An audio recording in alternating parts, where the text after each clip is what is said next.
जनना रागाद्याक्षयमुपागता यस्य ब्रह्मा वा विष्णुर्वा हरो जिनो वा नमस्तस्मै। जो विद्यादि सागर सुधी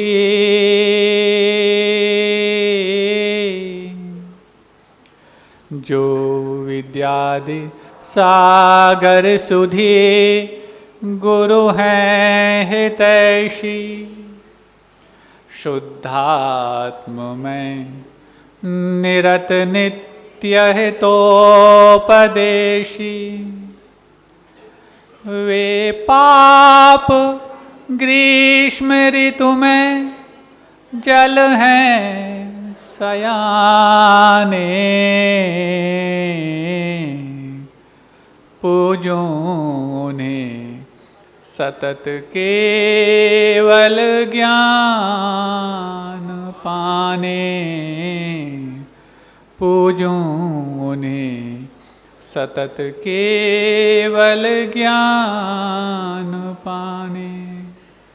देवाधिदेव 1000 श्री ऋषभनाथ भगवान की परम पूज्य आचार्य परमेष्ठी गुरुदेव श्री विद्यासागर जी महामुनिराज की पूज्य आचार्य श्री समय सागर जी महाराज की नगर गौरव त्रय मुनिराजों की 3 कम 9 करोड़ मुनिराजों की परम पूज्य मुनि श्री सौम्य सागर जी महामुनिराज की समस्त मुनि संघ की। पिछले कुछ दिनों से हम उस स्वर्णिम भारत की खोज में चले हैं जो स्वर्णिम था तो आज भारत मात्र है। स्वर्णिम क्यों था और 47 के पहले गुलाम क्यों माना गया? 47 के बाद आज़ाद भारत में हम जो जी रहे हैं किन चीज़ों की आज़ादी के साथ जी रहे हैं? 2 दिनों में हमने कुछ बिंदुओं को विश्लेषित किया और इन बिंदुओं को स्पर्श करने के पश्चात ये पाया हम तो उस वक्त भी जी रहे थे जिस वक्त चाहे वो मुगल शासन हो, चाहे वो डच का प्रभाव हो। डच आप समझते हैं, हॉलैंड नीदरलैंड। चाहे वो पुर्तगालियों का प्रभाव हो, चाहे वो ब्रिटानियों का प्रभाव हो। इन सब के प्रभाव को भारत ने एक चीज मान करके शायद सहा। इतने आतताइयों के आक्रमण होने के पश्चात भी पिछले 5000 वर्ष पुरानी यदि भारतीय सभ्यता को देखा जाए, किसी भी भारतीय ने कभी किसी दूसरे पड़ोसी देश पर आक्रमण नहीं किया। सुन रहे हो आप लोग? ये बहुत गौरवमयी बात है। 5000 वर्ष पुरानी यदि भारतीय इतिहास को देखा जाए आज से लेकर के, तो किसी भी भारतीय ने बेवजह किसी पड़ोसी पर आक्रमण नहीं किया।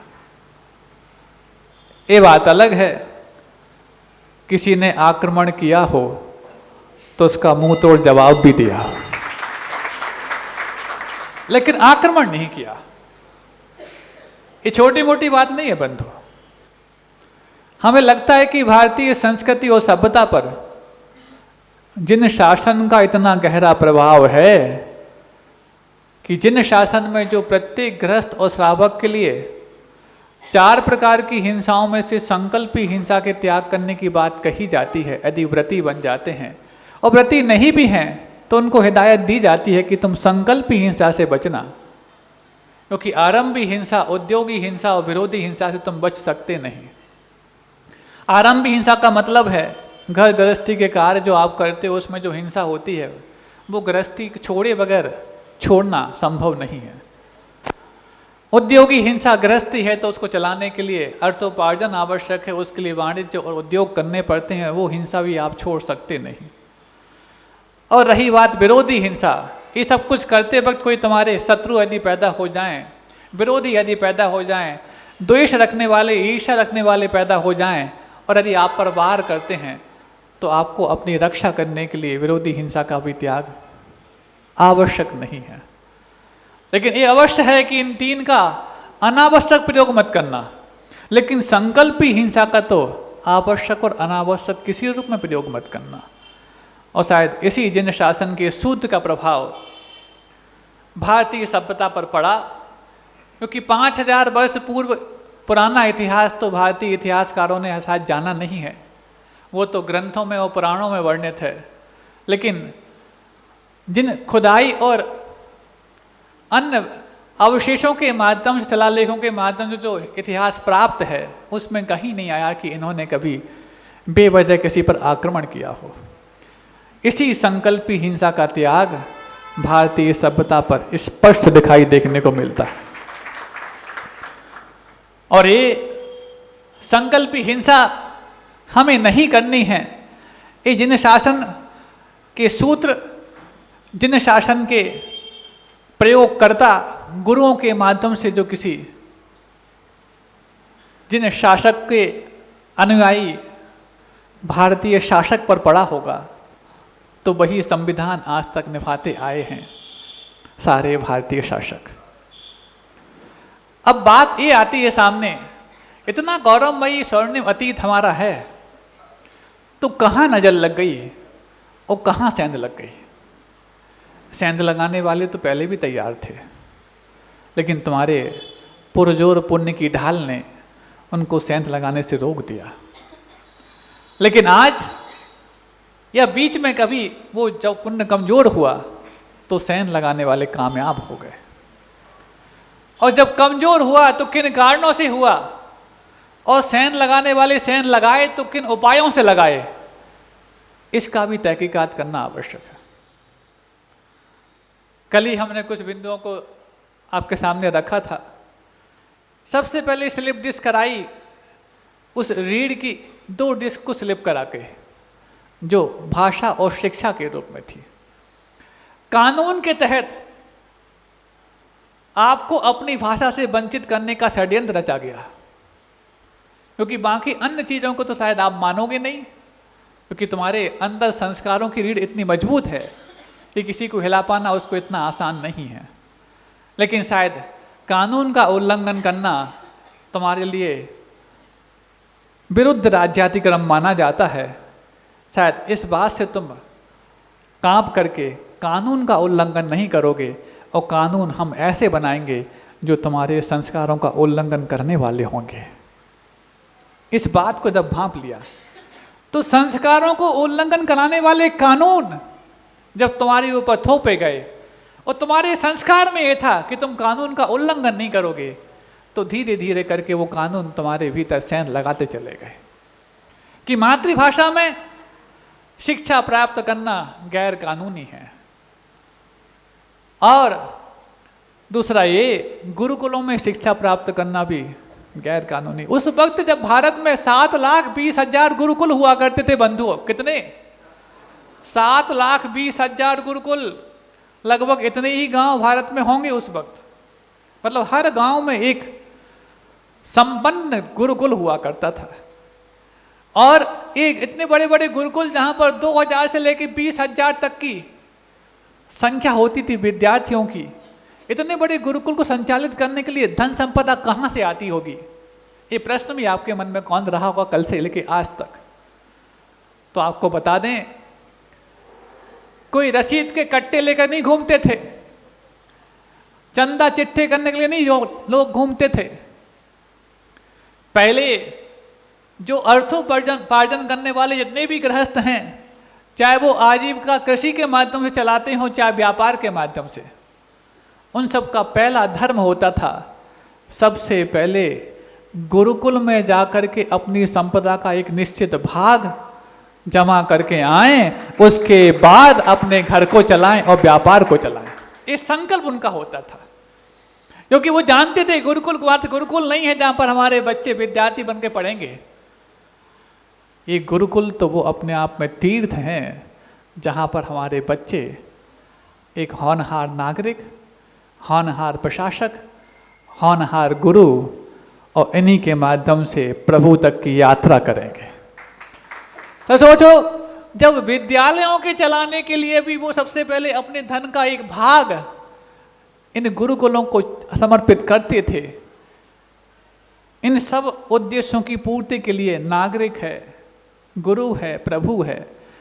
और जब साक्षात प्रभु जहां पर विराजमान होने वाले हैं, ऐसे अतिशयकारी तीर्थ क्षेत्र का निर्माण करने का जिम्मेवारी आप सबने अपने कंधों पर स्वीकार की है और आपके कंधों को मजबूत गुरुदेव ने माना है।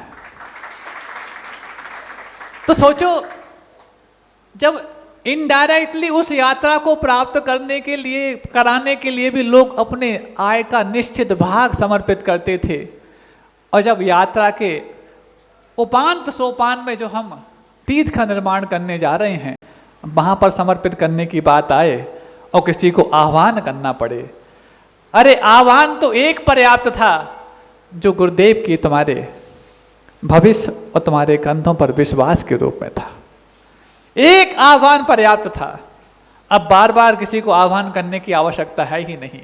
और यदि आपको लगता है कि आपको अपनी योग्यता में कुछ संशय है, तो आप गुरुदेव की योग्यता में संशय तो नहीं कर सकते कि वो किसी की योग्यता देखे बगैर कोई आशीर्वाद नहीं देते।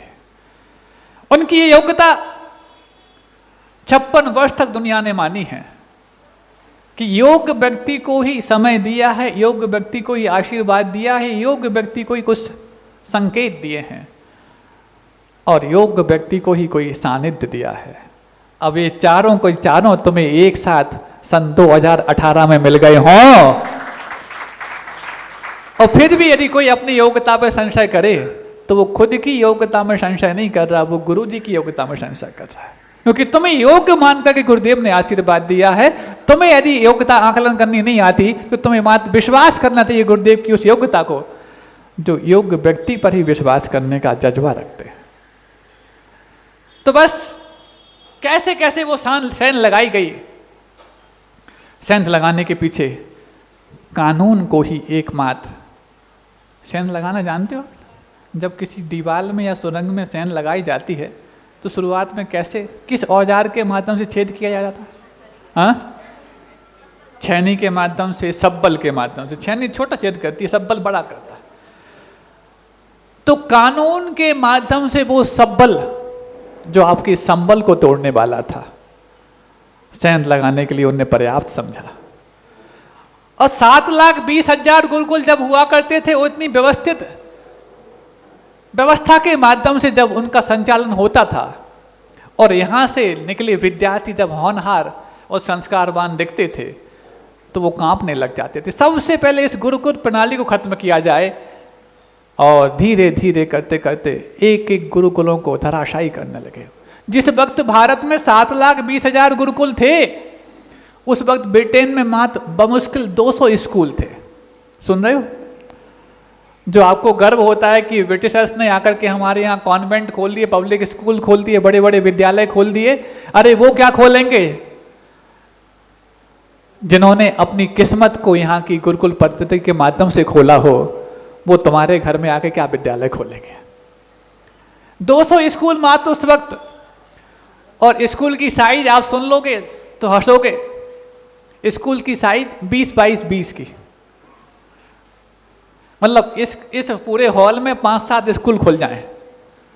और किन्हीं किन्हीं स्कूलों में तो ये दुर्दशा कि एक स्कूल में 200 बच्चे ठूस दिए जाते। अब 20x20 के स्कूल में 200 बच्चे ठूसे जाएंगे तो विद्यार्थी पढ़ेंगे कैसे, वो टीचर पढ़ाएगा कैसे? लेकिन क्योंकि उस वक्त ब्रिटेन में ये मान्यता थी कि आम जनता के लिए शिक्षा की कोई आवश्यकता नहीं है। हम तथ्य के आधार पर बता रहे हैं, यूं ही नहीं फेंक रहे हैं, क्योंकि साधु तो कभी फेंकता नहीं, लेकिन बिना तथ्य के कुछ बोलता भी नहीं। तथ्यों के आधार पर बता रहे हैं। और ये सारे के सारे वर्णन आपको धर्मपाल की उन पुस्तकों में ही मिल जाएंगे यदि आप पढ़ेंगे तो, जिनका जिक्र हमने पिछले दिनों में किया था।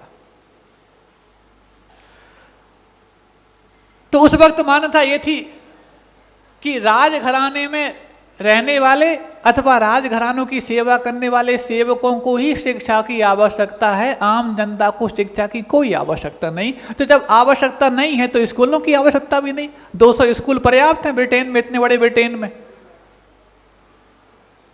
और एक और मान्यता थी, स्त्रियों को तो शिक्षा दी ही नहीं जानी चाहिए। सुन रहे हो आप लोग?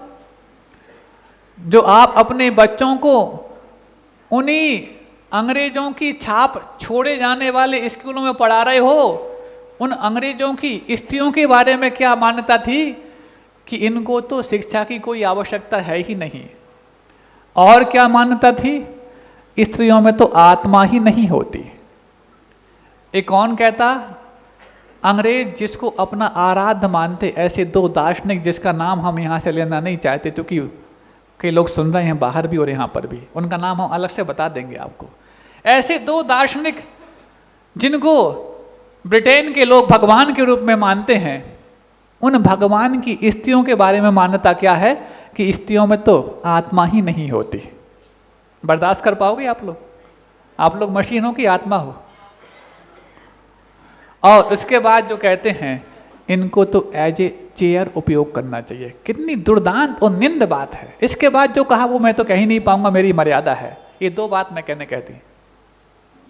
अब सुनो, जिनकी स्त्रियों के बारे में ऐसी मान्यता है, अब उन्होंने यदि स्त्री स्वातंत्र और स्त्री सशक्तिकरण का नारा दिया हो, नारी शक्ति भारतीय रूप में जो थी वो शक्ति संपन्न पहले भी थी, आज भी है और आगे भी रहेगी। लेकिन ब्रिटेन का चोला पहन करके नारी सशक्तिकरण का जो नारा दिया जा रहा है वो नारी को पोषण करने के लिए नहीं, नारी का शोषण करने के लिए दिया जा रहा है। इसका भी मैं समय आने पर जिक्र करूंगा। तो कानून के तहत ये लाया गया कि इनके लिए शिक्षा जो गुरुकुलों से मिलती है उससे इनको वंचित कर दिया जाए। धीरे धीरे उन्होंने यहां से, अब देखो जब ये हुआ तो भारत में गुरुकुल बंद किए गए, लेकिन पढ़ाई बंद कैसे करा दें? तो फिर स्कूल लाए गए। स्कूल लाए गए और स्कूलों में योग्यता का मूल्यांकन करने के लिए परीक्षा की पद्धति जो आज चल रही है वैसी लाई गई। 3 घंटे में मूल्यांकन करेंगे। 365 दिन का मूल्यांकन 3 घंटे में। सुन रहे हो? मतलब मूल्यांकन करता कितना मेधावी होगा कि आपके 365 दिन में तुमने क्या किया है उसको 3 घंटे में समझ लेता होगा। ऐसे मूल्यांकन करने वाले परीक्षक आपको देखने को मिलते आज? मिलते क्या? नहीं मिलते। तो क्या आपका मूल्यांकन सही हो रहा है? आप मान सकते हो। और आज तो मूल्यांकन की पद्धति, वाह, हमें लगता है नंबर स्वर्गों से बरसते हैं, जैसे पानी बरस रहा ना।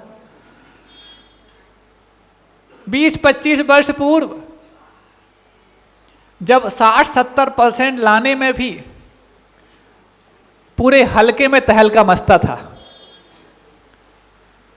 पूरे जिले में, संभाग में, प्रदेश में तूती बजती थी, और आज 99 आने के बाद भी कोई शोर सुनाई नहीं देता।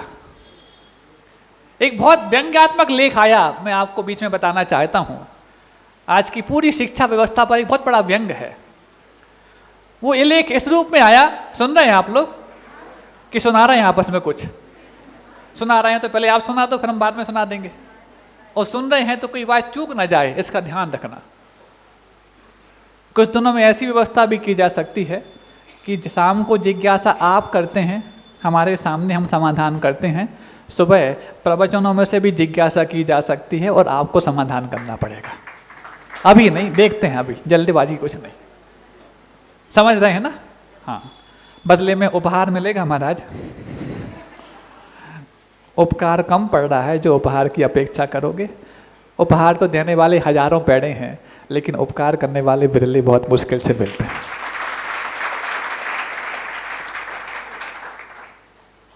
तो जब इस शिक्षा व्यवस्था की बात आई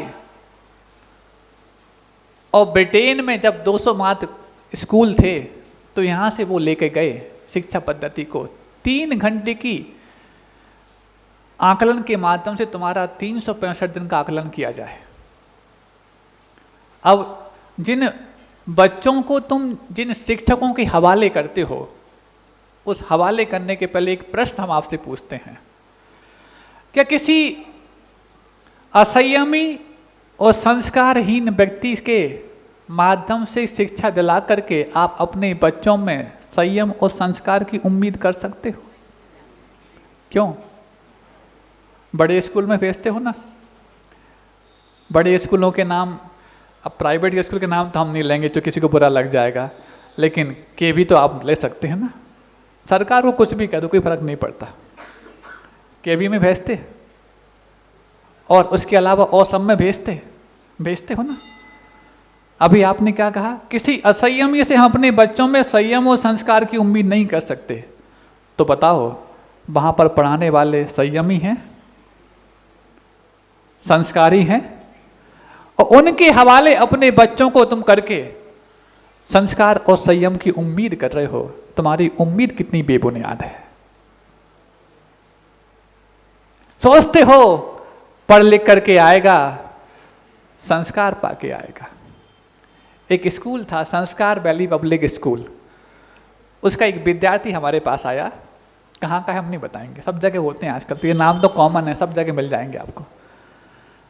इंग्लिश मीडियम था, थोड़ी उससे इंग्लिश में बात की अपन ने, करना ही पड़ता है, क्या करें। अनार को अनार की भाषा में समझाना पड़ता है। ये तो आचार्य कुंद ने समय सार में भी लिखा, अनज भाषुम बिनाहु काहे तुम, कि अनाड़ी को अनाड़ी भाषा में बात करनी पड़ेगी, तब जाके उसको आप खिलाड़ी बना पाओगे। और शुरुआत में तुम खिलाड़ी की बात करने लग गए तो कहाँ वो अनाड़ी अनाड़ी रह जाएगा, तुम खिलाड़ी बने रह जाओगे। तो अनार को अनार की भाषा में, इसलिए अनार्य मतलब जो आर्य नहीं है, इसका नाम अंग्रेज होता है। ऐसे उन अनार्य को अनार की भाषा में बोलना पड़ता है। तो उससे बात की, in which class are you study now? Class 3rd। Okay. In which school? Sanskar valley public school. ठीक है। What is the meaning of sanskar? Manners. Do you know what is the manner? या क्या? तो उसने बताया, फिर आपको बता दें हिंदी में, ये तो आप फिर पता नहीं कहाँ पहुँच जाओगे। तो हमने उससे पूछा, संस्कार के मतलब समझते हो? जी महाराज जी। क्या होता संस्कार का मतलब? क्या आपके स्कूल में संस्कार दिए जाते हैं? हाँ महाराज, बहुत सारे दिए जाते हैं। हमने कहा बताओ भाई। बोले महाराज जी हमारे यहाँ स्विमिंग सिखाई जाती है, हॉर्स राइडिंग सिखाई जाती है, गोल्फ सिखाया जाता है, कैरम सिखाई जाती है, ये सिखाया जाता, वो सिखाया जाता। हमने कहा हम ये नहीं पूछ रहे, हम ये पूछ रहे हैं संस्कार सिखाए जाते हैं। हमारे जो सिखाए तो जा रहे, बता तो रहे हैं आपको। मतलब अदर एक्टिविटी का नाम वो संस्कार मानता है। अब पूछो, जिस स्कूल में स्विमिंग पूल ना हो, आप अपने बच्चे को भेजोगे पढ़ने के लिए? और भेजते यदि हो तो शायद ये मान के भेजते होगे, स्विमिंग पूल में तैराकी करने के बाद हमारा बच्चा इतना बड़ा तैराक बन जाएगा कि बाढ़ के पानी में भी थे पूरे परिवार को निकाल के बाहर ले आएगा। सबसे पहले स्विमिंग पूल में तैराकी करने वाले बच्चे पानी देख के डरने लग जाते हैं। कौन से तैराक बनेंगे? तुम सोच रहे हो हॉर्स राइडिंग सीख जाएंगे तो सेना में भर्ती हो जाएंगे। अब सेना ही से हॉर्स गायब होने लग गए, कहाँ भर्ती हो पाएंगे? इन सुविधाओं को देख करके तुम अपने बच्चों को बड़ा बड़ा फीस लेने वाले स्कूलों में भेजते हो। ये सोचो तो सही, वो सुविधाओं को सीख करके क्या उनका प्रयोग जीवन में कभी एक आध बार भी होगा? क्या वो तैरने के लिए तुम्हारे इस तालाब में जाएंगे? किसी नदी में बाढ़ में तैरना सीख पाएंगे? अरे जो स्विमिंग पूल में भी ट्यूब लगा के तैरते हैं, वो बाढ़ के पानी में क्या तैर पाएंगे? हॉर्स राइडिंग में भी पीछे उनका ट्रेनर बैठता है, उचकना सीख पाते हैं, बैठना भी नहीं सीख पाते। वो क्या घोड़सवारी कर पाएंगे? गोल्फ कोर्स की बात है, तुम्हारा पूरा मोहल्ला ही गोल्फ कोर्स से छोटा होता है, वो क्या गोल्फ कोर्स में गोल्फ सीखेंगे? फिर भी तुम भेजते हो। इन सुविधाओं के लिए जिनका जीवन में कोई बाद में कोई प्रभाव भी नहीं है, न कोई उनका आसार हमारे जीवन में है, उन सुविधाओं को देकर के तुम मोटी फीस देकर के अपने बच्चों को पढ़वाते हो, सिर्फ इसलिए कि हमारे बच्चे भी जाने जाएं कि एक महंगे स्कूल में पढ़ते हैं। महंगे स्कूल में पढ़ते कि मूल्य वाले स्कूल में पढ़ते। मूल्यवान स्कूल में पढ़ते तो फिर भी मूल्य चुकाना फिर भी अच्छा था, लेकिन तुम तो महंगे स्कूल में पढ़ते हो, बच्चों की पढ़ाई पर खर्च करते हो, कुछ मूल्य नहीं देते हो। खर्चे में और मूल्य चुकाने में अंतर होता कि नहीं होता? होता है ना। इसलिए तो कल कहा था, डिग्रियां तो तालीम पे किए हुए खर्चों की रसीदें हैं, हुनर तो वो है जो किरदार में झलकता है। कौन सा किरदार लगा करके आए बताओ? तो क्या महाराज हम बच्चों को स्कूल से बाहर निकाल लें? मैं ये नहीं कह रहा हूं, क्योंकि तुम तो निकाल नहीं पाओगे। निकालने वाले उदाहरण मेरे पास मौजूद हैं। बता दूं बात? सुन लो। और कोई अन्य समाज के हो तो आपको लगता हो सकता वो ऐसा काम कर सकते हो, नहीं। आपके जैन समाज के ही एक मनीष जैन IITian है, खुद IITian है, IIT से BTech MTech किया। उसने अपने बच्चे को 7th क्लास तक स्कूल में पढ़ाया और बाहर निकाल लिया। क्यों? अरे खुद IITian था तो 7th क्लास के बाद बच्चे को बाहर क्यों निकाल लिया? और ये कहते हुए निकाल लिया कि मैंने सभी स्कूलों में देख लिया, स्कूलों में वो सिखाया ही नहीं जाता जो जीवन में आवश्यक होता। अरे ये वाली बात तो खुद ने पढ़ाई की है, वो पढ़ाई में क्या सीखा था ये जान के निकाल लेता, लेकिन नहीं। उस समय फिर भी कुछ मूल्य बचे थे, अब तो मूल्य धराशायी हैं। तो 7th क्लास तक पढ़ाया और बाहर निकाल लिया, और उसके पश्चात अपने घर में ही उस बच्चे को पढ़ाने की सुविधाएं दी जो पढ़ने के लिए आवश्यक हैं। वो मनीष स्वयं जो IITian है, कई स्कूलों में छोटे छोटे प्रयोगों के माध्यम से बड़े बड़े फॉर्मूले को सिखाने का दमखम रखता है, और उसने अपने बच्चे को घर में रख करके कुछ नहीं सिखाया, सिर्फ सीखने लायक माहौल तैयार कर दिया।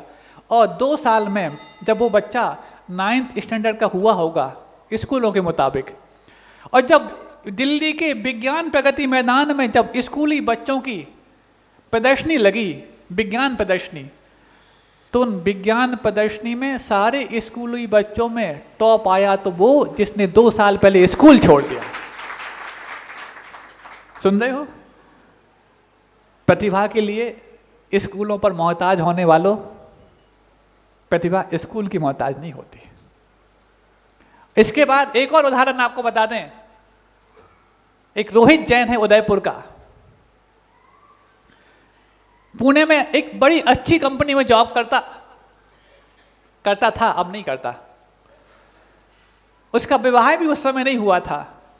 अचानक एक चीज उसके दिमाग में कौंधी कि मैं अपनी प्रतिभा का क्या उपयोग कर पा रहा हूं। तो कंपनी के लुभावने पैकेज वाली जॉब को छोड़ करके वो अपने घर वापस लौट करके आ गया। माता पिता को लगा ये क्या है, वहां तो कोई साधु भी नहीं पहुंचे जो जॉब छुड़ाने की बात कहते हो, वो ये छोड़ के आ गया।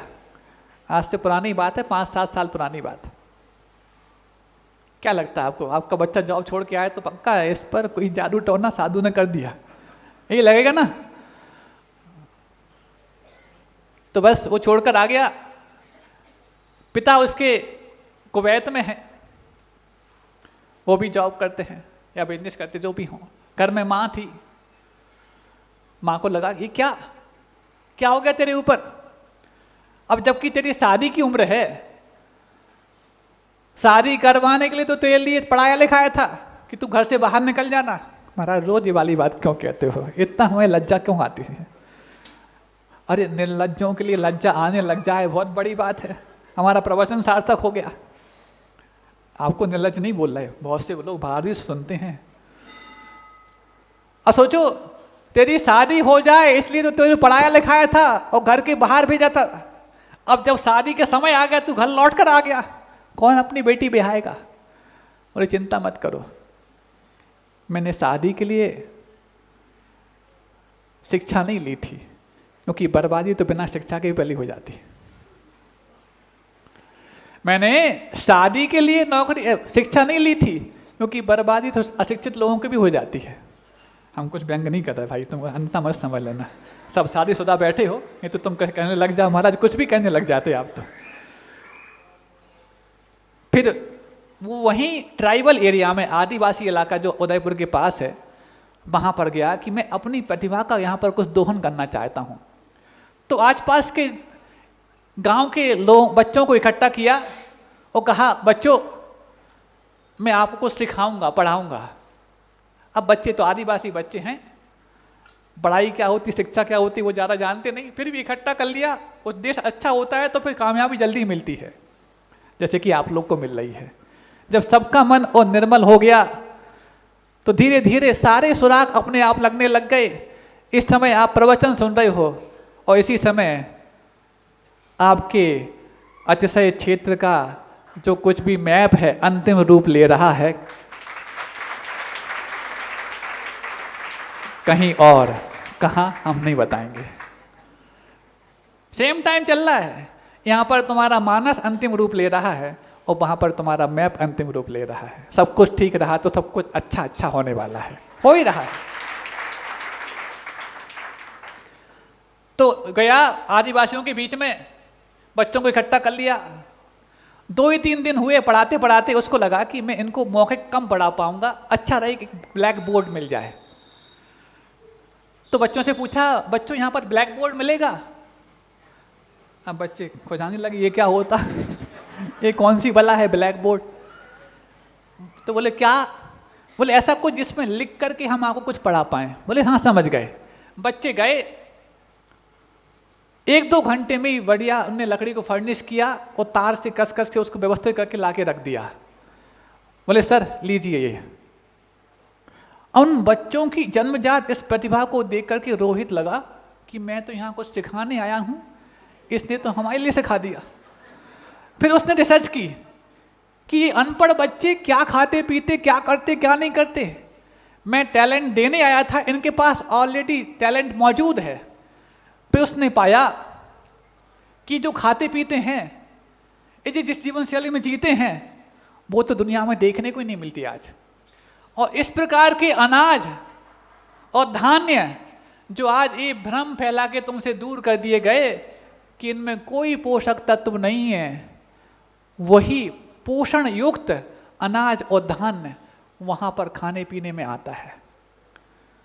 और ऐसे बीज जो लुप्त प्राय हो गए हैं, आपके लिए तो लुप्त क्या है ही नहीं, देखने को नहीं मिलेंगे आपके लिए, वो सब वो उपयोग करते हैं। उनमें इतना न्यूट्रिशंस है, इतने न्यूट्रिशंस उसमें हैं कि शायद आप न्यूट्रिशन चार्ट बनाएंगे तो सबसे ज़्यादा उसमें वो उसी के माध्यम से जो भोजन पान करते हैं उससे उनका तन भी तंदुरुस्त होता है और मन दुरुस्त होता है।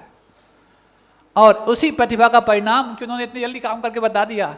फिर उसने अपनी टैलेंट को देने की बजाय टैलेंट को और डेवलप करने के लिए एक अलग विधा सीख ली।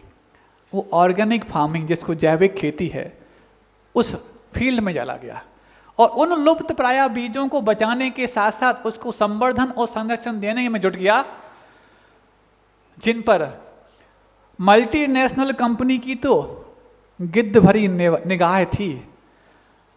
वो तो आपको जो आपकी पूंजी में था उससे लूट करके ले गए और उसको पाने के लिए उनकी पैनी निगाह अभी भी बनी हुई थी।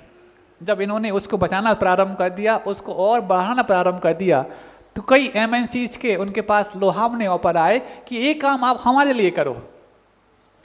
तो उसने कह दिया मुझे किसी की दास्ता ही स्वीकार करनी होती तो मैं जिस कंपनी को छोड़कर आया वो कौन सी बुरी थी। बोले नहीं, कई लोगों ने उसको हायर करने की कोशिश की कि तुम इतना बड़ा काम कर रहे हो, और ऐसा करने में उसके लिए अपने घर से ही विरोध झेलना पड़ा कि किसने उसके ऊपर जादू कर दिया। अच्छे बड़े साफ सुथरे ऑफिस में बैठता था, काम करता था, उसको छोड़ करके यहाँ पर माटी में ना हाथ साफ रखता, ना पैर, ना मुंह, ना कुछ, लेकिन दिल साफ रखता है। आपके बच्चे साफ सुथरे मेज पर और वहाँ पर खटपट करते होंगे, दिल में क्या रखते होंगे हमें कहने की आवश्यकता नहीं, लेकिन जैसे रोहित की बात किसी मुख से, वो भी साधु के मुख से निकल रही है, वो उसकी पुण्य से निकल रही है जो उसके दिल में साफ होने के बाद उसने संचित किया था। निकलती है। हैं कोई ऐसे होनहार आपके सपूत जिनका मुख, जिनका नाम किसी साधु मुख से निकलने लायक आपने बनाया? हाँ आएंगे, वो भी आ रहे हैं, बीच बीच में लाता हूँ। आप नहीं करा पाते वो तो मैं स्वयं ढूंढ लेता हूँ, बता देता हूँ। तो बस हुआ, सबसे पहले विरोध अपने घर से झेलना पड़ा। और जब वो इन सब चीज़ों को तैयार करने के बाद जब गुरुदेव का बिहार हो रहा था तेंदुखेड़ा से कौनी जी के लिए, उस वक्त बीच बिहार में आया, सन 2016 की बात है ये। बीच हम सब बिहार कर रहे थे गुरुदेव के साथ। उस दिन काफ़ी गर्मी थी। वो पूरा अपना डेपुटेशन लेकर के वो आया था और उसने महाराजों से कहा, हम भी वहीं थे, बोले महाराज बस एक बार गुरुजी के चर्चा करा दो। तीसरी बार हम आए हैं, 2 बार हम यूं ही असफल चले गए, सिर्फ दर्शन मात्र हो पाए, इस बार चर्चा करा दो। हमने कहा ऐसे, हमने कहा भाई अभी बिहार का मौसम समय है, गर्मी बहुत है, ऐसे में चर्चा कहाँ। और उस दिन 16 किलोमीटर का बिहार था, दोपहर का। पहुँचते पहुँचते शाम हो गई, थकावट सबको थी। सबसे पहले हमारे पास आके, हम लोग के पास आके बोला, बोले महाराज सुबह से लेकर शाम हो गई है, सब लोग जाने का कह रहे हैं, प्लीज़ इस बार बात हो जाए। हमने कहा कैसी कौन सी बात करना है? तो उसने बताया, बोले महाराज हम ये चीज़ें तैयार कर रहे हैं। वो सैंपल लेकर के आया था, 4-5 प्रकार के चावल जो आज आप किसी भी ज़िले में देखने को नहीं मिलेंगे, ऐसे टाइप के वो चावल। गेहूँ, कपली गेहूँ, आपके धान के एक बाल के एक कण में तो एक गेहूँ निकलता है, वहाँ पर एक में 2 निकलते हैं। देखे आपने कभी? खाने तो बहुत दूर की बात देखे नहीं होंगे अभी आपने। हल्दी देखने में ऐसी लगे बाहर से चिपटी जैसी है, लकड़ी जैसी है, लेकिन जब पीसो उसकी सुगंधी, उसका कलर ऐसा है कि केसर भी मात खा जाए। ऐसी हल्दी उकारा वो ऑर्गेनिक फार्मिंग के माध्यम से। और ऐसी कई सारी चीज़ें। खांड लेकर के आया वो खांड। उस समय 2016 में उसकी कीमत, उसकी कास्टिंग लागत पड़ती थी 80 रुपये किलो। ये सब चीज़ लेकर आया। बोले महाराज मैं गुरुदेव को बताना चाहता हूँ कि मैं ऐसा काम कर रहा हूँ, वो इसमें काफ़ी संघर्ष मुझे करना पड़ रहा है। दूसरों से करूँ तो करूँ, मुझे अपने घर में संघर्ष करना पड़ रहा है। उसने एक वाकया सुनाया। बोले महाराज मैंने सोचा कम से कम मेरे घर के लोग तो इन जैविक खेती से तैयार हुए चीज़ों का उपयोग करना प्रारंभ कर दें। बाकी चीज़ें तो करने लग गए थे, लेकिन खांड के बारे में, अरे पीली खांड होती है मैं नहीं डालूंगी। उसकी माँ स्वयं बोलती ले जा यहाँ से, एक तो महंगी है। उस समय जब बाजार में 25-30 रुपये किलो शक्कर मिलती थी, कौन खांड 80 रुपये किलो खरीदे? लेकिन जब गुणवत्ता मालूम हो तो 30 और 80 का अंतर भी कोई नहीं होता। लेकिन जब गुणवत्ता व्यक्ति नहीं पहचानता तो फिर दान में भी वो व्यापारी बन करके आता है, हमें कितना करना है कितना नहीं करना। महाराज बीच में आप दान घुसेड़ देते हो। ये घुसेड़ना हम समझते हो, ये उन्हीं की बुद्धि का निकला हुआ शब्द है घुसेड़ना, जिनकी बुद्धि में अभी कुछ घुसा हुआ है। और जो घुसे हुए बुद्धि में कचरे को बाहर निकाल चुके हैं, वो ये कहते हैं महाराज कैसी भी करके आप दान की बात तो बीच में ले ही आया करो, क्योंकि इसी के माध्यम से हमने जो किया है उसमें हमारे लिए स्वाभिमान जागृत होने का मौका मिलता है। तो दान की बात को हम घुसेड़ें कि शामिल करें? क्यों अच्छा लगता है आपको? सबको अच्छा लगने लग गया है। तुम्हारे चेहरे की मुस्कान है बता रही सबको अच्छी लग रही है। बस आने में थोड़ा सा समय बाकी है, आएंगे, हमें विश्वास है सब आएंगे। तो बस बोले महाराज घर में ये शक्ल करना पड़ा ना, क्या हो गया? बोले महाराज मैंने कहा माँ से, माँ ये शक्कर जो है ना जहर है, और अमृत में तैयार कर रहा हूँ, दूसरों को दे रहा हूँ, और हमारे घर में उपयोग नहीं हो रहा है खांड के रूप में। तो बोले ये पीली होती है महंगी, हम नहीं उपयोग करेंगे। तो एक बार मैंने क्या किया, बोले महाराज 5-7 दिन से शक्कर लाने की मांग शुरू हो जाती। आपके घर में होता ना, डिब्बे में पूरा भरा हो तो भी कहते हैं खत्म हो गई। ये लोग भी जानते हैं 7 दिन बाद पूरी कर देंगे, और ये भी जानते हैं 7 दिन बाद पूरी होनी है। डिमांड लग जाती है 7 दिन पहले से, होता कि नहीं होता? तो एक बार जब डिमांड नोट लग गया तो मैंने पूरा नहीं किया। अल्टीमेटम होने के बाद भी पूरा नहीं किया। अब जब बिल्कुल डिब्बा खनखनाने लगा, कुछ नहीं बचा, तो मैंने उस डिब्बे में जाकर के खांड भर दी। माँ ने पूछा क्यों शक्कर नहीं आई? अब वो भूल गया। अब मैं क्या, वो खांड रखी, कर ले एक बार, कर ले देख तो ले। मजबूरन जब शक्कर नहीं थी घर में तो खांड का उपयोग किया। उसके बाद जो उसने जो भी मीठा पदार्थ बनाया होगा, चाय दूध मिठाई जो भी है, और उसका जब स्वाद चखा तो माँ ने संकल्प कर लिया अब घर में यदि कोई भी मिठाई और मीठा पदार्थ बनेगा तो इसी खांड के द्वारा बनेगा।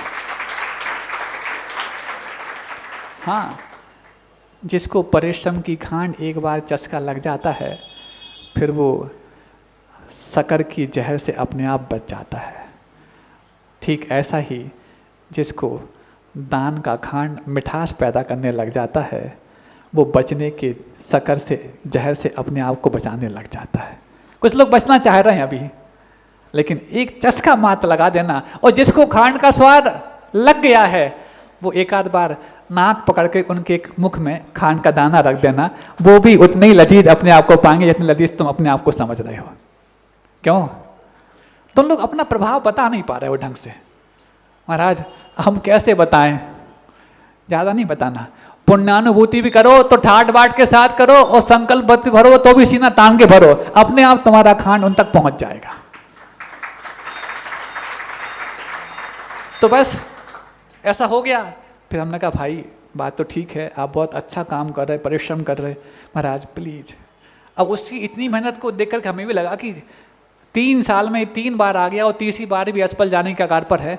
हमने कहा भाई देखो, जहाँ तक तुम अपना डेपुटेशन लेकर के आए हो, लोगों को लेकर के आए हो, उनका ही टिकट है तो उनको जाने दो, हम तुम्हारी बात कराने की कोशिश करेंगे सुबह सुबह। आज तो हम चूँकि गुरु जी को इतना थके हुए आए हैं, और तुम्हारा 2-5 मिनट में काम तो बनने वाला नहीं, समय लगेगा व्यवस्थित समझने के लिए, हम कल करा सकते हैं। ठीक है, वो बात मान के रुक गया। कुछ लोग रुके, उसके साथ बाकी सब चले गए। अगले दिन जब सुबह सुबह गुरुदेव के सामने उसको प्रस्तुत किया गया तो गुरुजी ने जैसी उसकी बात शुरुआत, चूँकि जब व्यक्ति कुछ पवित्र कार्य करता है ना तो उसका तेज, उसका ऑरा अपने आप ही पॉजिटिव हो जाता है, जैसे कि आप लोग का हो गया है। हाँ, आप लोग को देख करके हम बोलते हैं, कुछ पढ़ के नहीं बोलते, सब कुछ रखे नहीं रहता है यहाँ पर। बस आपका चेहरा जितना दमकता जाता है उतने ही हमारे शब्द चमकते चले जाते हैं, और आपका चेहरा तब दमकता है जब आप अपने उद्देश्य के मामले में अंदर से बहुत हर्षित होते चले जाते हैं, उत्साहित होते चले जाते हैं। फिर हमें लगता है कि बस अब कुछ नहीं, तुम्हारा माथा पढ़ना है, बोलना है। तो बस जब ऐसा हुआ, सुबह जब गुरुदेव के सामने जब प्रस्तुत किया तो गुरुजी उस नौजवान की उस चेहरे की चमक को देख करके समझ जाना प्रारंभ किए। और जब उसकी बातें सुनी गुरुदेव ने तो 1 घंटा सुबह दिया गुरुदेव ने, फिर बोले थोड़ा सा बाद में फिर देखेंगे। 1 घंटा दोपहर में दिया सामायिक के बाद, और 1 घंटा शाम को दिया भक्ति के बाद। 3 घंटे उसको एक दिन में मिल गए। उसके 3 बार जो 3 साल में आया सब कुछ वसूल हो गया एक बार में ही। और गुरुदेव ने उसके इस प्रयोग को और उन्नति देने के लिए कई चीजें और बताई। आज वो अंतरराष्ट्रीय स्तर के सेमिनार करता है जैविक फार्मिंग के क्षेत्र में, अंतरराष्ट्रीय स्तर के। उसने उस समय ये बताया, कई अन्य गुरुओं ने भी हमारे लिए हायर करने की कोशिश की कि तुम ये काम मेरे लिए करो, लेकिन मैंने ठान रखा था जिसके दिल में और जिसके हृदय के सिंहासन पर इस युग के सबसे बड़े गुरु आचार्य विद्यासागर जी महाराज का स्थान है, वो सिर्फ उन्हीं के लिए प्रतीक्षा करेगा, भले ही जीवन समाप्त हो जाए। और उस प्रतीक्षा का परिणाम रहा कि आज वो अंतर्राष्ट्रीय स्तर पर ख्यात हो चुका है। उस व्यक्ति की हम बात बताने जा रहे हैं, पूरी अभी नहीं करेंगे हम। उसके जब शादी की बात आई, जब ये सब कुछ होने लगा, तो जब उद्देश्य निर्मल होता है तो पुण्य बढ़ता है, और जब पुण्य बढ़ता है तो पुण्य के माध्यम से ही सुविधाएं और जीवन साथी आपके योग्य मिलता है। और उसी के हूबहू उद्देश्य को सपोर्ट करने वाली और कोई नॉन जैन नहीं, जैन युवती उसको मिली जो उसके लिए सपोर्ट करती है। और आज जब वो 5-7 साल हो चुके हैं उनके लिए ग्रस्त बने हुए, जब वो 2.5 साल का बच्चा लेकर के आए थे पुरपुरा, उन्होंने कहा महाराज जी ये बच्चा 2.5 साल का है और मैंने संकल्प कर लिया है मैं इसको स्कूल नहीं भेजूंगा। सुन रहे हो? जो बड़े बड़े महाविद्यालयों में पढ़ने के पश्चात और एक बड़ी कंपनी की नौकरी करता था, उसने अपने बच्चे के साथ ये अन्याय कैसे कर लिया कि स्कूल नहीं भेजेगा? आप तो यही कहोगे ना, अन्याय कर रहा है, अनपढ़ बनाएगा। अन्याय तुमने किया है कि उसने, भगवान जाने। तुमने अपने बच्चों को पढ़ा लिखा बनाया और अपने घर से पलायन करना सिखा दिया। उसने अपने बच्चे को पढ़ा तो नहीं पाया, लेकिन बच्चे के प्रति ये भावना और बच्चे के मन में अपने माता पिता की भावना भर दी कि तुम्हारा असली स्वर्ग, असली कॉलेज, असली नॉलेज माता पिता की सेवा है, जो तुम्हें हम घर में ही दे दें। लेकिन महाराज अभी ये 2.5 साल का है, स्कूल तो जाएगा ही नहीं, लेकिन इस बच्चे को किसी भी खेत के सामने से निकाल दो और खेत में अभी अंकुर भी मात्र फूटे ना हो, फूटने वाले हों, तो वो फूटने वाले अंकुरों को देख करके पहचान जाता है कि ये किस बीज का अंकुर है। सुन रहे हो? तुम्हारे सामने फसल सामने आ जाए, बीज सामने आ जाए और दाल यदि 10-5 रखी हो तो तुम इतना ही जानोगे काली दाल और पीली दाल। ना तुम जानते ना तुम्हारे बच्चे जानते कि मूंग की दाल, उड़द की दाल, तुअर की दाल, मसूर की दाल, क्या जानते हो? इतना ही जानते काली दाल और पीली दाल, तभी तो काली पीली करते रहते हो। लेकिन उस 2.5 साल के बच्चे में अंकुर को देख करके ये प्रतिभा आ गई कि किस बीज का अंकुर है। अब बताओ, जब बच्चा अंकुरित हुआ है, उसकी प्रतिभा लहलहाने लगी है, तो जब उसकी उम्र लहलहाएगी तो उसकी प्रतिभा कौन से परवान चढ़ेगी, आप सोच सकते हो। अब ये हुआ, गुरुदेव ने उसके लिए बहुत सारी चीजें बताई। आज वो इस हद तक पहुंच गया है कि जैविक खेती के बारे में किसी को भी यदि समझना हो तो अंतरराष्ट्रीय स्तर के समझने वाले भी उससे हिदायत लेने आते हैं। तो फिर आप लोगों के पास यदि कोई भी यदि खेती पड़ी हो, जमीन पड़ी हो, उसमें तुम केमिकल फार्मिंग करके उस खेती को बंजर करने में लगे हो, उस जमीन से और अपनी जमीन से थोड़ा सा यदि न्याय कर पाओ तो जैविक खेती कैसे की जाती है और उससे अमृत कैसे तैयार किए जाते हैं तुम सीख सकते हो। आप चाहो तो उसका भी कॉन्टेक्ट हम आपको बता सकते हैं, लेकिन पहले संकल्प करना पड़ेगा, तो अपनी खेती को बंजर होने से बचाओगे। क्योंकि ये खेती को बंजर करने का भी जो दंश भेजा है, उन्हीं अंग्रेजों ने भेजा है जो सन 47 के पहले तुम्हारे भीतर गुलामी के बीज बो रहे थे। इनकी बुद्धि बंजर हो जाए, इनकी खेती बंजर हो जाए, इनके संस्कार बंजर हो जाएं, फिर हमें इन पर राज करने नहीं पड़ेगा, ये हमारे दास तो हमेशा बने रहेंगे।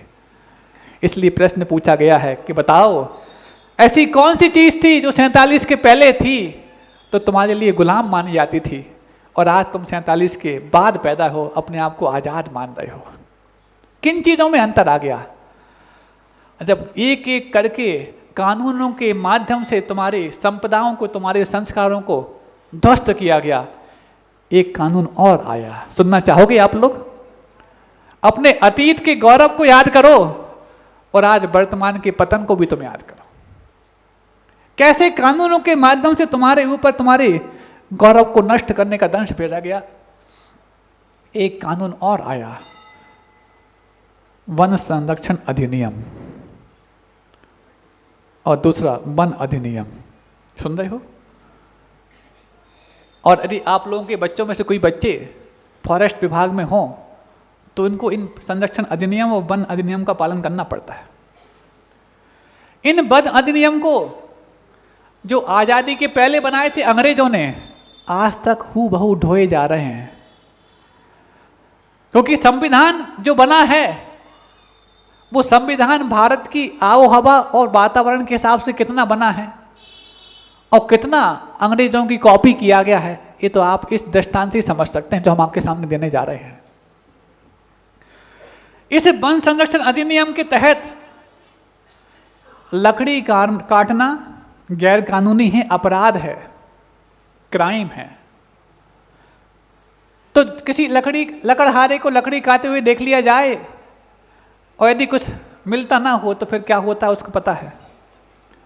लेकिन इसी वन अधिनियम के तहत, वन संरक्षण अधिनियम के तहत एक बहुत बड़ी कंपनी जो सिगरेट बनाने वाली है, जिसका नाम आप जानते होंगे, हम लेना नहीं चाहते, उस कंपनी के कई सारे ब्रांड निकलते हैं। कई सारे ब्रांड निकलते हैं। उस कंपनी को जो आज़ादी के पहले से भारत में पैर जमाए हुए है, आज तक जमाई हुई है, उस कंपनी को प्रति वर्ष करोड़ों पेड़ काटने की खुली छूट है। सुन रहे हो? काई के लिए? सिगरेट का पेपर बनाने के लिए और सिगरेट का रैपर बनाने के लिए। जो कागज लगता है वो पेड़ों के माध्यम से ही तैयार होता है। उस कंपनी को हम यदि आंकड़ा मिस कर रहे हो तो 1400 करोड़ या 14 करोड़, जो भी हो सकता है, 14 तो पक्का है, 14 करोड़ या 1400 करोड़ पेड़ काटने की हर वर्ष छूट है। अब एक दृष्टांत हम आपको बताना चाह रहे हैं। एक लकड़हारिन, जहां पर वन संरक्षण अधिनियम और वन अधिनियम का सख्ती से पालन किया जाता था, उस क्षेत्र में लकड़ी काटती हुई पाई गई और उस पर केस दर्ज हो गया। लकड़ी काय के लिए? चूल्हा जलाने के लिए नहीं, अपने पेट में जलती हुई आग को बुझाने के लिए चूल्हा जलाया जाता है, उसके लिए उस पर केस दर्ज हो गया। अब केस दर्ज यदि हो गया है तो अपने केस को जीतने के लिए वकील लगाना कैसे संभव है? अरे जो अपनी किस्मत पे कील टुकी है उसको निकालने के लिए वकील कहाँ से लगा सकती है? सुन रहे हो? कोई बुरा मत मानना, मैं आज की शिक्षा व्यवस्था और आज की कानून व्यवस्था के बारे में चंद बात एक आपके सामने बानगी रख रहा हूँ। केस पहुँच गया हाई कोर्ट तक। पहली बात तो आप पूछोगे ये केस नीचे से इतने ऊपर पहुँच कैसे गया? हो सकता है जो भी रहा हो, हाई कोर्ट तक पहुँचा, सेशन कोर्ट तक पहुँचा, लेकिन कैसे पहुँच गया? एक कानून की व्यवस्था थी, कैसे वो या तो सीधा सीधा उसी कोर्ट पर पहुँचा होगा क्योंकि एक क्राइम उसी कोर्ट में लिया जाता होगा, पहुँच गया। उसके पास कोई वकील नहीं है, स्वयं को पैरवी करनी थी। और जब पैरवी होने के पश्चात सजा का दिन आया, अंतिम बहस चल रही थी, उस वक्त एक अनपढ़ लकड़हारिन ने आपकी शिक्षा व्यवस्था के बारे में बहुत बड़ी समीक्षा कर डाली। जब जज साहब ने पूछा क्यों तुम गैर कानूनन लकड़ी काट रही थी? बोले जी जज साहब, काट रही थी। तुम्हें मालूम नहीं है कि अपराध है? बोले मालूम तो होता तब जब कर्म का अपराध की सजा मैं नहीं पा रही होती तो। क्या मतलब? मतलब सिर्फ ये कि यदि सिगरेट के पेपर को बनाने के लिए करोड़ों पेड़ काटने की छूट यदि कानून ने दे रखी है, अब इसमें उस कानून के नेता के सामने मैं एक प्रश्न पूछना चाहती हूं, यदि पेट की आग बुझाने के लिए लकड़ी की आग ना जलाऊं तो क्या चूल्हे में अपने दोनों हाथ जलाऊं? सुन रहे हो? पेट की आग बुझाने के लिए चूल्हे में लकड़ी को ना जलाऊं तो क्या अपने दोनों हाथों को जलाऊं? जब ये बात कह दी तो मजिस्ट्रेट की आंखों से पानी बहने लगा। मजिस्ट्रेट मजबूर है इस कानून के तहत सजा देने के लिए, लेकिन अंदर से इंसानियत उसके दुबक करके रो रही है कि कैसा कानून है जो अंग्रेजों के जाने के बावजूद भी आज हमें ढोने को मजबूर होना पड़ रहा है। सुन रहे हो? ऐसे ही कानून, दुर्दांत कानून उस समय बनाए गए और एक अनपढ़ महिला ने उस कानून की एक सेंटेंस में समीक्षा कर डाली। ऐसे ही बच्चे आपके तैयार हो रहे हैं पढ़ करके। तो महाराज पढ़ना बंद करा दें क्या? आप नहीं करा पाओगे, वो तो वो ही करा सकते हैं जो गुरु के मुख से अपना नाम निकलवाने का जज्बा रखते हैं। रोहित जैन का नाम भी बता दिया और मनीष जैन का नाम भी मैंने बता दिया। हम सिर्फ इतना ही सा चाहते हैं आपसे, आप अपने बच्चों को पढ़ाओ, जहाँ पढ़ाते हो पढ़ाओ, कोई दिक्कत नहीं है, लेकिन साथ में इतना पढ़ा देना कि एक आवाज पर वो आपके साथ बैठे हुए पाए जाएं। इतना पढ़ा देना कि जब पाठशाला में पढ़ने की बात आए तो उनके स्कूल का होमवर्क आड़े ना आ पाए। इतना पढ़ा देना कि जब पर्युषण पर्व में उत्साह के साथ धर्म ध्यान करने का मौका आए तो उनके स्कूल के एग्जाम उनके बीच में ना आ पाए। इतना पढ़ा देना कि जब स्कूल में एग्जाम कंडक्ट हों तो जिस समय अन्य छुट्टियां मिलती हैं आपके त्योहारों की, उन त्योहारों की छुट्टियों में वो टेस्ट ना करा पाए। इतना पढ़ा देना अपने बच्चों को कि वो जब उनके ऊपर किसी प्रकार का त्रास हो, जो त्रास धार्मिक रूप से त्रास हो, तो अपने अंदर संस्कारों का ह्रास उनके अंदर ना हो पाए। एक और वानगी बता दूं आपको, जो कि वैसे तो चल रहा है, धीरे धीरे चलता रहेगा आगे। एक स्विमिंग पूल है, स्विमिंग पूल के चारों तरफ बच्चों को इकट्ठा कर लिया गया। एक कॉन्वेंट स्कूल अथवा पब्लिक स्कूल के टीचर के माध्यम से, क्योंकि स्विमिंग पूल तो वहाँ जरूरी है, उसी में नहा कर पवित्र होते हैं। जैसे गंगा में नहाने के बाद लोगों के पाप धुलते हैं, ऐसा लोग कहते हैं, ऐसे ही तुम्हारे बच्चों के पाप तब धुलते हैं जब स्विमिंग पूल में उतर जाते हैं। वो कितने धुल पाते हैं, इतने इतने की इतने भगवान जाने। तो बस स्विमिंग पूल के चारों तरफ बच्चों को इकट्ठा कर लिया गया और एक बोट समझते हो, नाव, एक प्लास्टिक की नाव थी। उस नाव में छेद कर दिया था जो सिर्फ टीचर को मालूम था, और स्विमिंग पूल की एक दीवार से दूसरी दीवार तक उस नाव को पहुंचना था। सारे बच्चों को इकट्ठा किया। बच्चों देखो, एक हम प्रैक्टिकल देखते हैं, नाव यहाँ से वहाँ जा रही है और बीच में स्विमिंग पूल के बीचों बीच एक एयर प्रेशर के माध्यम से भंवर तैयार कर दिया गया। अब नाव जिसमें छेद है, पानी भरने लगा हो और भंवर में फंसने वाली हो, इस बीच में बच्चों से कहा, बच्चों अब सभी बच्चे अपने भगवान को याद करो, तुम जिन जिन भगवान को पूछते हो सब याद करो, और देखते हैं ये नाव डूबती है कि बचती है। अब जिस नाव में पानी भर गया हो और भंवर में फंस चुकी हो, उसमें भगवान भी बैठ जाएं तो तुम्हारा पुण्य बचा सकता है, और जब तुम्हारे पास पुण्य नहीं है तो भगवान का नाम क्या बचाएगा, और नाव डूब गई। देख लिया ना, कोई भगवान तुम्हारे काम नहीं आया। एक बार और ट्राई करते हैं अपन, इसलिए कहते हैं वर्क इज वर्शिप, कर्म ही पूजा है। तुम जो पूजा की ड्रेस पहन कर गए, अपने माथे पे साफा लगा के बैठे हो, कोई काम का नहीं। ऐसा कौन कह रहा है? वो टीचर बोल रही है, हम नहीं बोल रहे। अब देखो दोबारा, सेम हूबहू वैसी ही बोट जिसमें छेद नहीं था, बच्चों को यही मालूम है ये वही बोट है, और वो भंवर जो एयर प्रेशर था वो कम कर दिया गया।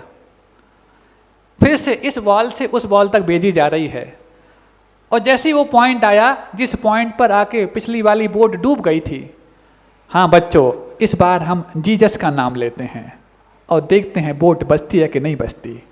और बोट पार हो गई, कुछ नहीं कहा और सब कुछ कह डाला। ऐसा धीमा जहर जो तुम्हारे लिए अधार्मिक बनाएगा, उन स्कूलों में तुम अपने बच्चों को भेज करके अपने बच्चों के मन में भरवाते हो। ये तो एक वानगी बताई। जब क्रिसमस आता है तो क्रिसमस के समय आपके बच्चे आपसे जिद करते हैं, पापा सेंटा क्लॉज आएगा, आज अपन अपने घर की टेरेस पर जाएंगे, एक सॉक लेंगे, उस पर हम कुछ कंकर पत्थर डालेंगे, उसको टेरेस पर लटकाएंगे, सेंटा क्लॉज आएगा हमें ब्लेसिंग करके जाएगा। और आप अपने बच्चे, नौनहाल बच्चे, प्यारे से बच्चों की जिद में ये काम भी पूरा करने लग जाते हो। ये काम छोटा सा काम नहीं, तुम अपने बच्चे को क्रिश्चियन बनाते चले जाते हो, नहीं चाहते हुए भी।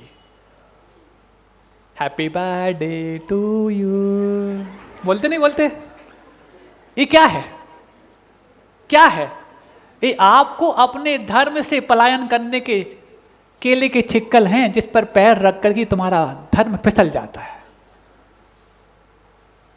कितनी चीजें ला रखी हैं तुम लोगों ने, और सोच रहे हो हम आजाद भारत में जी रहे हैं। अरे अंग्रेजियत तो तुम्हारे सर पर चढ़ी हुई है।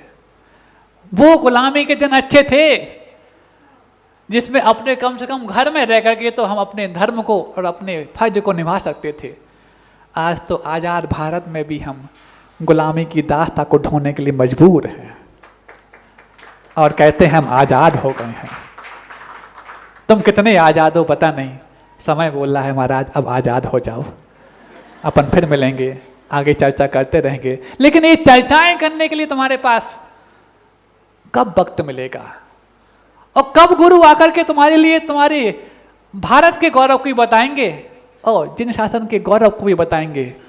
वो तब जब ऐसे तीर्थों के निमित्त गुरु तुम्हारे घर में आएंगे, तुम्हारे नगर में आएंगे। तो इन तीर्थों के निर्माण में तो अपना योगदान देकर के मात अपना पैसा खर्च नहीं कर रहे हो, अपनी पीढ़ियों को सुरक्षित कर रहे हो, जो गुरुओं के आने के मात से ही तुम्हारे दिल में और तुम्हारे जिहन में घुसे हुए उन कचरे को बाहर करने के लिए कारण बनेंगे। नहीं है तो तुमने तो उनके हवाले कर ही दिया है, जहां पर पैसा भी बर्बाद कर रहे हो और दिमाग भी बर्बाद कर रहे हो। सोचो, रामटेक, नेमावर, अमरकंटक, कुंडलपुर, सागर, विदिशा, भोपाल, यदि ऐसे स्थानों पर तीर्थ निर्माण नहीं हो रहे होते तो क्या गुरुदेव अपनी साधना करने के लिए भोपाल जैसे महानगर में जाते, जबलपुर जैसे महानगर में जाते? अरे उन तीर्थों के निमित्त जाते हैं और कितने लोगों को तार करके आ जाते हैं। और ये तीर्थ का संकल्प तुम लोगों का नहीं होता और ऐसा अंदेशा गुरुदेव को नहीं होता तो क्या वो 4 दिसंबर का 2018 का दिन तुम्हारे जीवन में घटित होता जब पूज्य गुरुदेव तुम्हारी धरा को स्पर्श किए?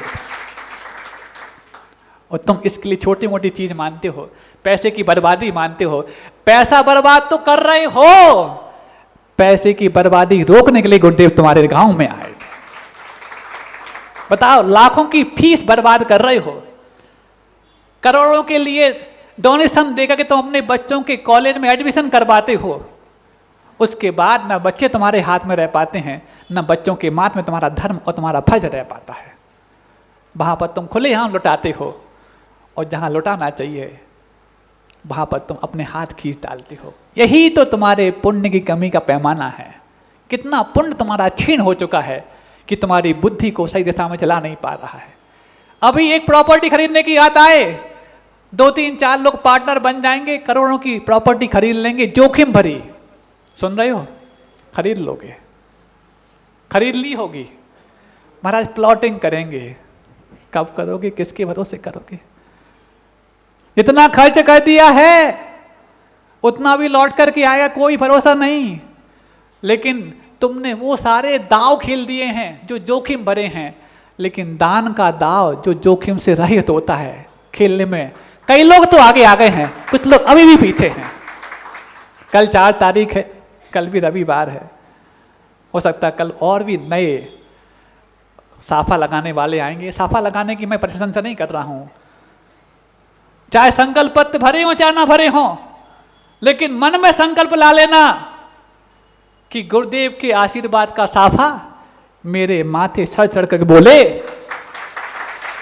तब तुम गुरु के प्रति न्याय कर पाओगे। और जिसने गुरु के प्रति न्याय किया है, गुरु की उस बात को भी न्याय कर पाएगा जिस गुरु ने हमसे ये कहा है कि अपने बच्चों को तुम सिर्फ मात्र बच्चा मत मानो, उसमें होनहार परमात्मा मानना जान जाओ। अरे होनहार परमात्मा अपने बच्चों में वही देख सकता है जो परमात्मा सिंहासन पर विराजमान है, उनको सही सिंहासन देने का भाव कर सकता है। अभी सही सिंहासन नहीं मिला, अभी तो तुमने आशीषी के मंदिर में बिठाल के रखा है।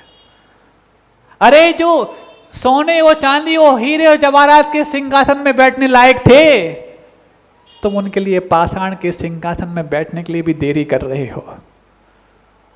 और जिस दिन तुम्हारे हृदय पर रखा हुआ पत्थर तुमसे दूर हो जाएगा, उसी दिन तुम्हारा संकल्प अपने परमात्मा को पाषाण के सिंहासन में बुलाने लायक हो जाएगा। उसी दिन तुम अपने बच्चों के प्रति न्याय करना शुरू कर पाओगे। नहीं है तो जब न्यायालय बन जाएगा, अधिष्ठान क्षेत्र बन जाएगा और तुम सही रूप में नहीं कर पाए, तुम्हारे ही बच्चे तुम्हें कोसेंगे कि पापा हमारी पढ़ाई, हमारी दवाई, हमारी जॉब, हमारा लोन, इसकी दुहाई दे करके तुमने इतने बड़े कर्तव्य से अपने आप को वंचित कर दिया। अरे लोग तो अपने बच्चे को कुर्बान करके भी क्षेत्रों के निर्माण कराए हैं, तुमने बच्चों के खर्चों को कुर्बान करना नहीं जान पाया और अब तुम तिजोरी भर के रखे हो। इसमें से एक पाई भी इस क्षेत्र में लगने लायक नहीं बची है। तुम्हारे धन की सामर्थ्य जिस समय बढ़ाने की जरूरत थी तुम बढ़ा सकते थे, उस समय तुमने अपने धन को कमजोर बना लिया, क्योंकि कमजोर धन ही है जो पढ़ाई में, अस्पताल, अदालत और जॉब के लोन में लगता है। जो सामर्थ्यवान धन है वो इन सब से बच करके तीर्थों के निर्माण में लगता है, क्योंकि तीर्थों का निर्माण पत्थरों में खोया जाने वाला पैसा नहीं, पत्थर दिलों में संवेदनाओं को पैदा करने वाला पैसा होता है। जो इन लोगों ने कर लिया है वो सीना तान के घूम रहे हैं, और जो भी करने में थोड़ा सा देर कर रहे हैं उनका सीना धीरे धीरे खुल रहा है। भगवान इन सब का सीना 56 इंच का हो जाए, क्योंकि गुरुदेव ने 56 वर्ष इनके सीने को तानने के लिए खर्च किए हैं। आप सबका सीना हो अहिंसा परम धर्म की